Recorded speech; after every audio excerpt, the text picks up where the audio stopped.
In World War II, if you were using your pistol, it meant one of three things. You were an officer trying to look important, a tanker whose big gun just became a paperweight, or you were about 10 seconds away from a very awkward conversation with the afterlife. Pistols didn't win the war, but they definitely decided who survived the trenches. From the German Watchmaker's nightmare to the American flying brick, every side had a different philosophy on how to save your skin when the rifles went click. Today, we are breaking down every major pistol of the Second World War, from the legends you know, to the weird experiments that probably should have stayed in the basement. Stick around for number 1, because it's the only gun on this list that was used by both the Allies and the Nazis at the same time, and it's still in use today. The Nambu Type 94. We have to talk about it. The Type 94 is widely considered the ugliest and most dangerous pistol ever issued. It was designed to be small for tank crews and pilots, but the engineering was questionable. It has an exposed sear bar on the left side of the frame. This means if you simply touch the side of the gun while it's loaded, it can fire. It's literally a suicide gun. Japanese officers actually used this as a feature to fire when surrendering. It looks like a sci-fi ray gun designed by someone who had never actually seen a hand before. The FP45 Liberator. This isn't a combat pistol, it's a logistics miracle. The US made 1 million of these in 11 weeks for about $2 each. It's made of stamped sheet metal, has a smooth barrel, and only holds one shot of 45 ACP. The idea was to drop these over occupied Europe so resistance fighters could crawl up behind a German, shoot him, and take his actual gun. It was literally designed to be replaced as soon as you used it. It's the only gun in history that took longer to reload than it did to manufacture. The Nagant M1895. This is the weirdest revolver ever made. When you cock the hammer, the cylinder actually moves forward to seal against the barrel. This prevents gas leakage, making it one of the only revolvers in history that can be effectively suppressed. It also has a trigger pull that feels like you're trying to lift a piano with one finger. It takes about 3 years to reload because you have to eject each shell one by one through a tiny gate. It was obsolete by the time the Tsar fell, yet the Soviets kept making them because they simply didn't know how to stop. The Steyr M1912. This is a relic from the Austro-Hungarian Empire that refused to die. Unlike most pistols, it doesn't have a removable magazine. You load it from the top using a stripper clip, just like a bolt-action rifle. It's called the Hahn because of its large external hammer. When Germany annexed Austria, they rebarreled these for 9mm parabellum to keep them in the fight. It's a tall, strange-looking gun that recoils by rotating its barrel. It's basically steampunk technology used in a dieselpunk war, the Webley Mk4. While the rest of the world was moving to semi-autos, the British stuck with what they knew, the Webley revolver. This is a top break design, meaning the whole gun snaps in half to eject the shells. It feels like something a Victorian detective would use to fight a werewolf.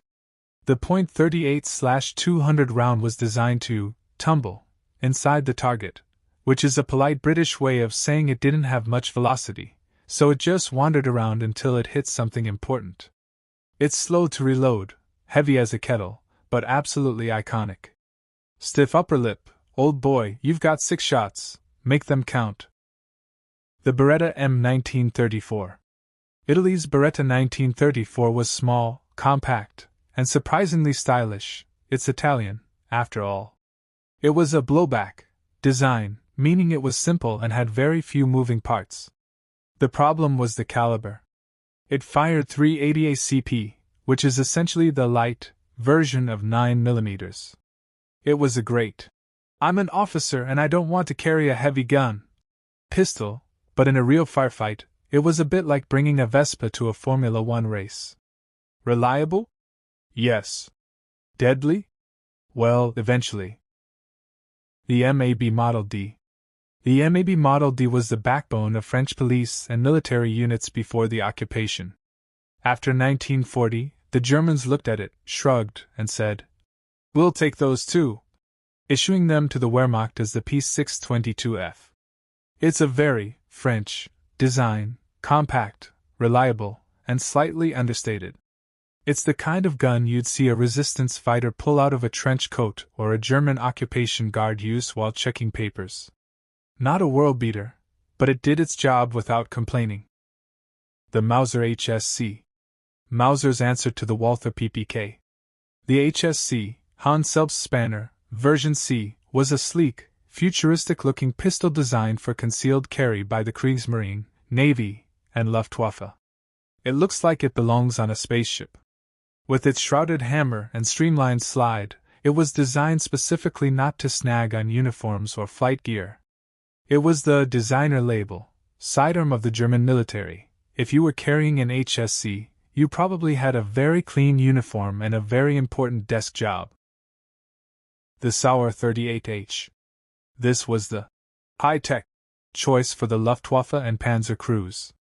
It featured a revolutionary cocking/decocking lever that allowed you to lower or cock the internal hammer with your thumb. In terms of features, it was decades ahead of its time. It's small, smooth, and snag-free.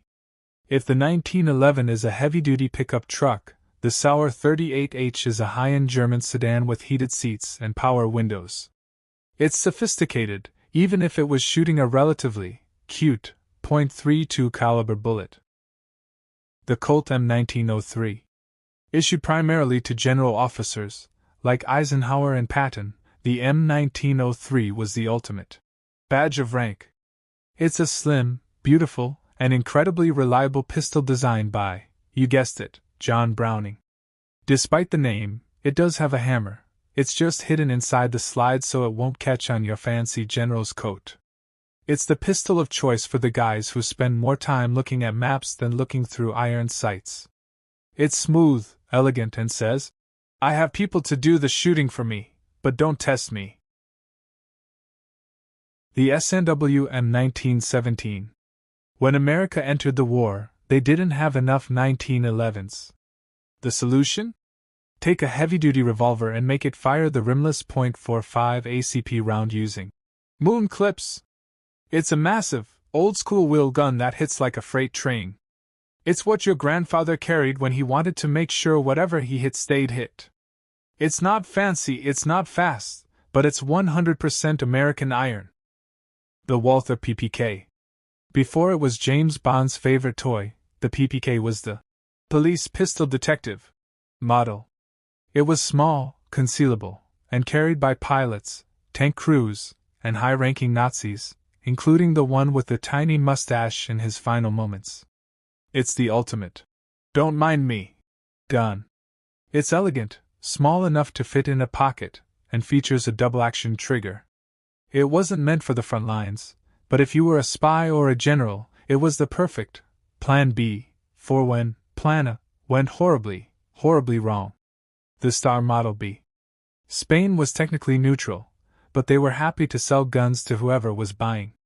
The Star Model B is essentially a 1911 that was re-engineered to fire 9mm. The Germans bought over 25,000 of them to help fill the massive shortage of P-38s. It looks so much like a 1911 that Hollywood has been using them as fake 1911s for decades, because they cycle blanks better.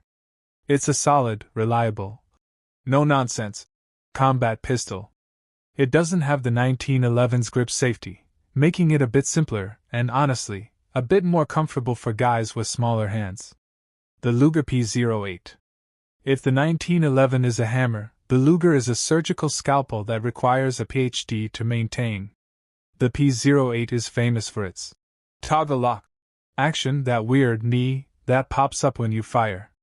It was incredibly accurate, had a perfect grip angle, and made every officer look like a movie villain. Unfortunately, it was also built with the tolerances of a Swiss watch. If a single grain of Russian sand got into the mechanism, the Luger would essentially go on strike. It was expensive to make, hard to clean, and Allied soldiers loved capturing them, not to use them, but because they were the ultimate war trophy. Look, Mom, I found a piece of German geometry that shoots. The Tokarev TT-33. The Soviet TT-33 is what happens when you take a Browning design and strip away everything that isn't strictly necessary for killing. It chambers the 7.62 by 25 mm round, which is essentially a tiny rocket. It has incredible velocity, and could penetrate thick winter coats, and light cover like they were made of butter. The TT-33 has no external safety. None. Zero. The Soviet safety manual was basically, don't pull the trigger until you see a German.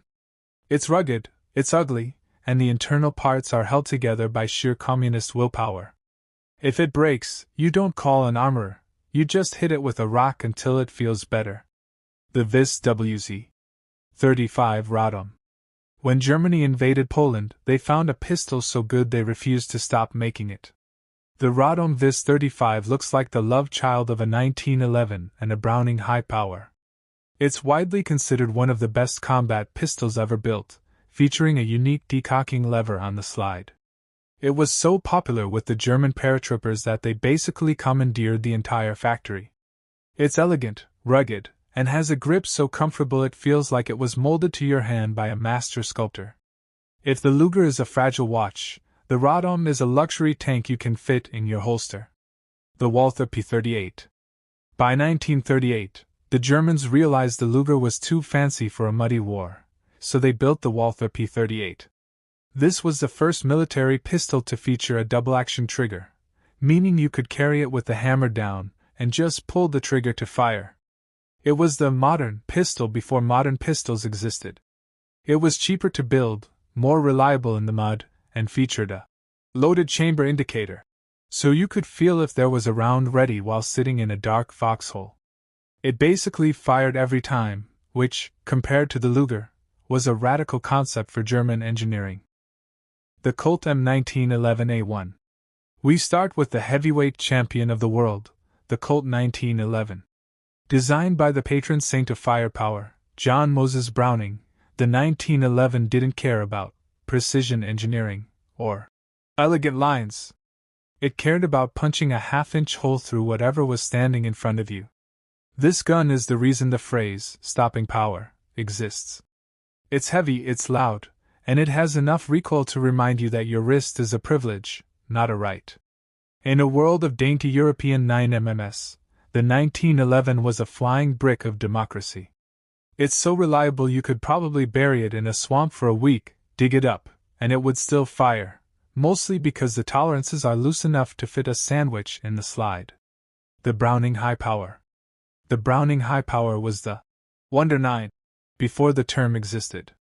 It featured a massive 13-round magazine when everyone else had 7 or 8.